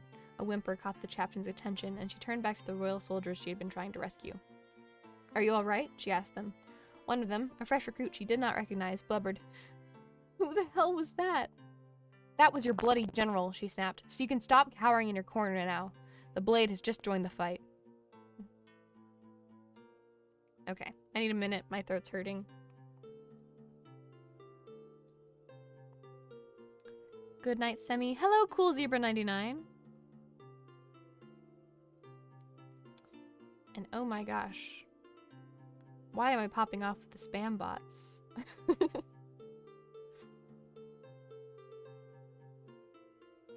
Yes, hello Cool Zebra 99. If you like the stream so far, if you could give us a follow, we'd really appreciate it. Oh, I don't have my follow count on the screen. Hold on. Gosh. As much as I genuinely love reading this, it does a number on my throat. I might have to stop a little early in this chapter today. Because, yeah. Lion Burr.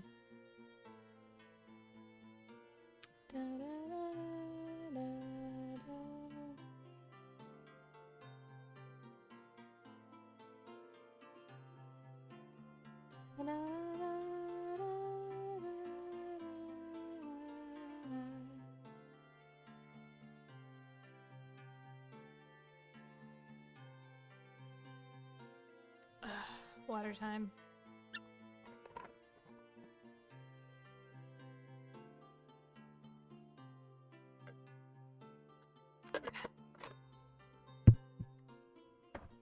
Your mom said you could keep the dollar because it was a common touch service.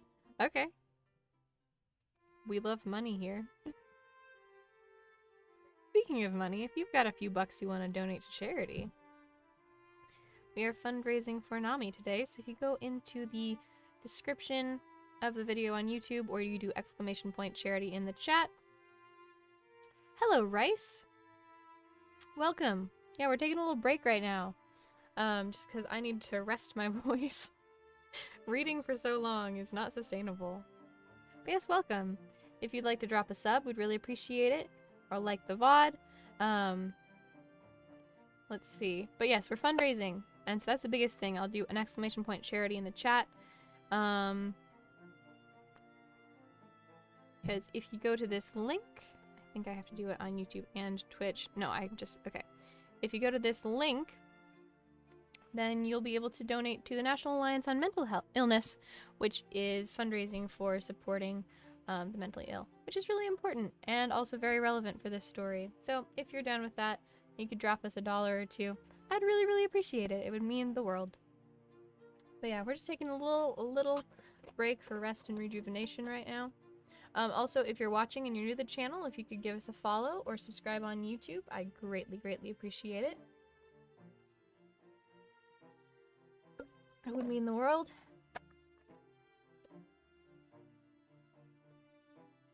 Of course, but I am going to finish the story on stream, just I can't do it in one sitting because my voice literally can't sustain it.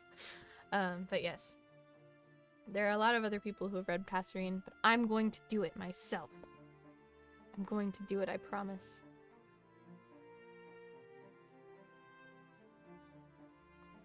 I think what I'm also going to do is after I'm done with reading it on stream, I will edit it all together into like one big binge thing, so it'll be one individual video instead of having all the different VODs. But that'll be down the line after I finish the story. Probably with 2 or 3 more streams, we'll finish it.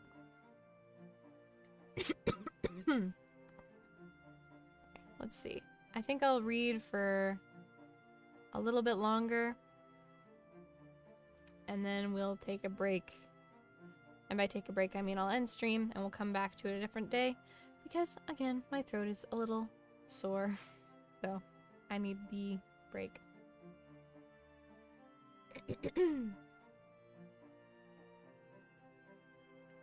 Alright. Let's get back into character here. Ooh, narrator voice.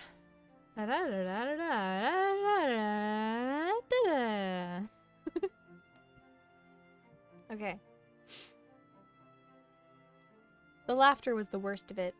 Wilbur could feel it growing louder in his head, the sound of 1,000 different voices laughing at the joke he was not privy to, a joke with him as the punchline. But then the still healing wound on his hand would ache, reminding him of what he'd done and where he was. He was standing on a rock, feet braced against moss, felling distant enemies with arrows.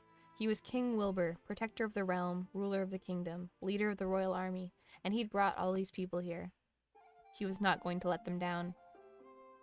He could spot Tommy's golden head below him, clearing out the enemies that slipped by Wilbur's shots. He was good. Frighteningly good. It was easy to forget how capable Tommy was at destruction. He was so used to seeing Tommy lose against Techno that he'd forgotten that against anyone else, Tommy was a force to be reckoned with, all on his own. But that did not do much to dispel the worry tightening in Wilbur's gut. He was, after all, also an older brother. Tommy launched himself at an oncoming enemy, spear out. The enemy swung with his sword, but Tommy ducked just in time and swept his leg out to knock the man over. Wilbur saw the spear pierce clean through, and the body was still twitching on the ground before Tommy was whirling around to face another. This one didn't even get a meter near Tommy before Wilbur had put an arrow through their throat. Tommy whirled around and flashed Wilbur a grin. "Not bad, Archer boy." Despite everything, Wilbur managed a small smile. A smile that slipped from his face with a sudden motion flickered in the corner of his vision. Tommy, watch out! Wilbur shouted, just as the enemy soldier barreled into Tommy. The two of them tumbled into the dirt, a tangle of limbs and blades. Wilbur fumbled for an arrow and found his quiver empty. Shit, he thought. Shit, the voices agreed happily. Wilbur hurriedly slung his bow over his shoulder and, in the same breath, unsheathed his twin rapiers from their scabbards. He dropped down from his perch, his teeth rattling on impact, the pain not registering because Tommy's in trouble.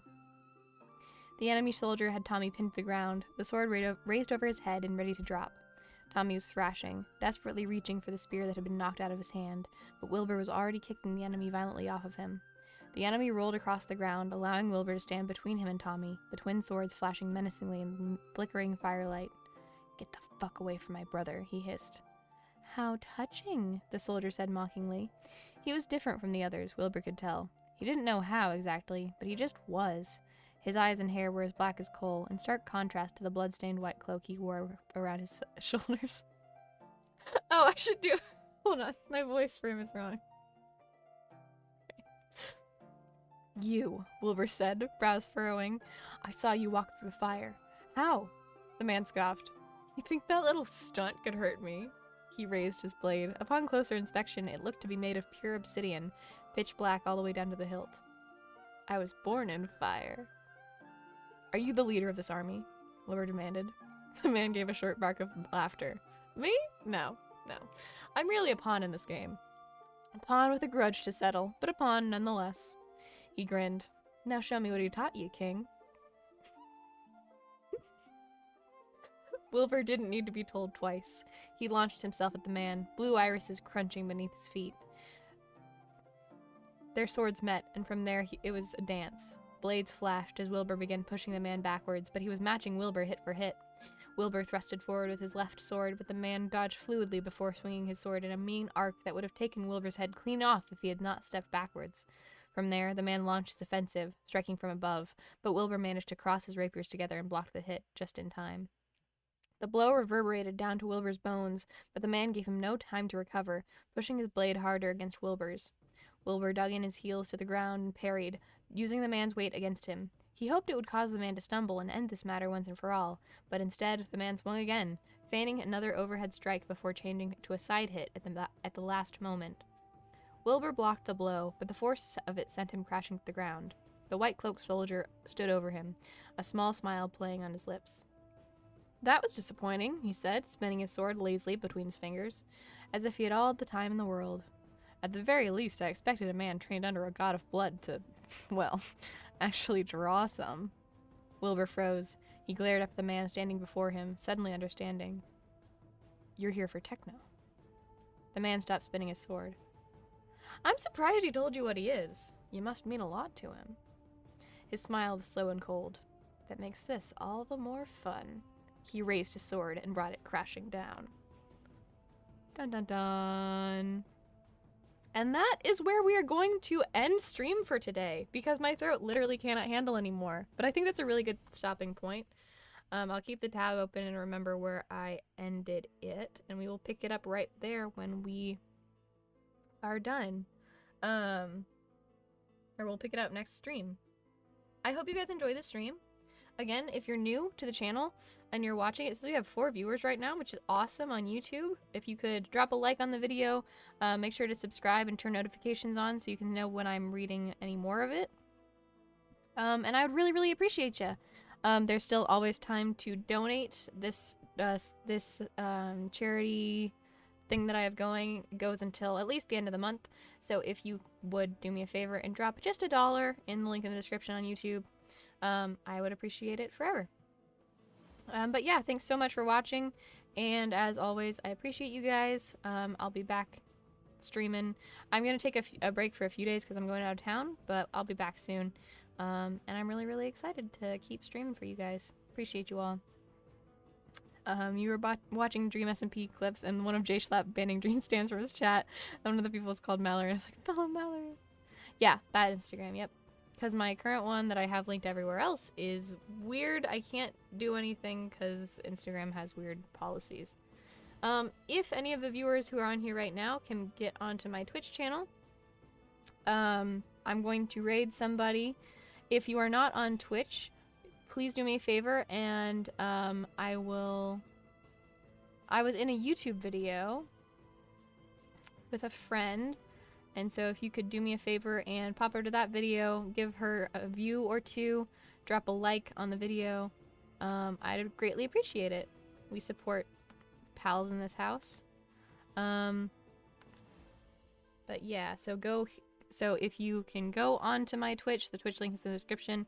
If you're not on Twitch but you still want more of my content, you just go onto this video right here. Other than that, thanks so much for watching. I'll pick somebody to raid and then I'll end stream. But yeah, I'm really, really excited to finish this story. It's now that other characters have been introduced, I'm so hyped all of a sudden. It's like, wait, I know him, I know her. It's not like, oh, there are other people in this story. Like, the characters are so good, and the writing, and like Sapnap being like actually scary is so god tier. Okay, we could raid an art stream. We could raid, let's do a just chatting. Yeah, we'll do a you laugh, you lose just chatting stream.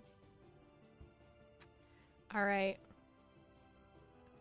Appreciate you guys. Like, follow, all that good stuff. But yeah. Bye.